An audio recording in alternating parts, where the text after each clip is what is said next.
Hi మీడియర్స్, ఇక్కడ కనిపిస్తున్న చేప పేరు ఆర్చర్ ఫిష్. తెలుగులో చెప్పుకోవాలంటే విల్లుగాడు చేప.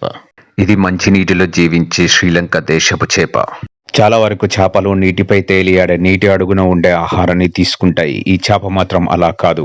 తన నోటినే ఒక ఆయుధంలా మార్చుకొని మొక్కలపై తిరిగే కీటకాలను కింద పడేసి తింటుంది ఈ చేప. తన నోటిలోకి అధికంగా నీటిని తీసుకొని లోడ్ చేసిన గన్ లాగా ఆ కీటకం మీదికి ఎక్కుపెట్టి అధిక వేగంతోనే నీటిని చిమ్ముతుంది. ఆ చేప నుంచి వచ్చిన నీటి తాకిడికి పట్టు తప్పిన కీటకం నీటిలో పడగానే అమాంతం అందుకొని తినేస్తుంది. ఈ ఆర్చర్ ఫిష్ నీటి అడుగు నుంచి 2 మీటర్ల ఎత్తు వరకు అతి వేగంగా నీటిని చిమ్మగలవు. ఇది టాస్కోటిడే కుటుంబానికి చెందిన చేప.